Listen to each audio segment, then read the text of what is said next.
Talking about Watson getting the QB1 reps. Let's go back to that. My thought is, they're running up against it. Once training camp ends, the suspension begins, and then he can't be back in the building for a number of weeks, depending on how the final ruling comes. So they got to get him some action, but they also have to get Brissett. You also have to get Rosen and Josh Dobbs. You got 4 guys that you got to find a way to get reps.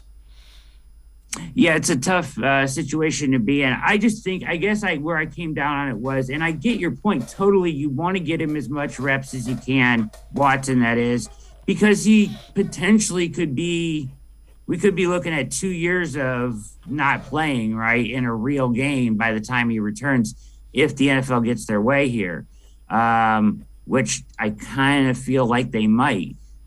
So either way, I see the importance in it. But I also see the importance in salvaging this year and getting Brissett ready to play. So at least I think that with the information given, they would have pivoted to splitting reps between the two. The fact that they're giving all the QB1 reps to Watson right now is a little bit curious, but we'll wait and see how that plays out. I'll reserve judgment, I guess, fully on that one and see how it plays out here. Yeah, I would agree with you. And, relative to what, they settle on with Watson, my guess, and it's completely a guess, just based on how the NFL works, they're trying to find a sweet spot where this does not get dragged into court.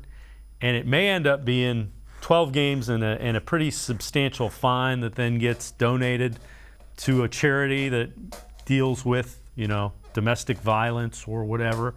Here's where I arrive at 12 games. Tell me if you think this makes sense. Precedent that they keep referring to with the nonviolent sexual offense is Jameis Winston, 3 games for an Uber driver.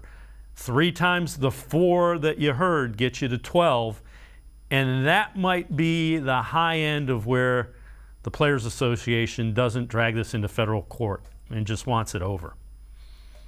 Yeah, it makes a lot of sense, Dave. It really does. The 4 cases, the 3-game nonviolent infraction with Winston, which was mentioned in Sue Robinson's 15-page ruling, or 16-page, including the conclusion.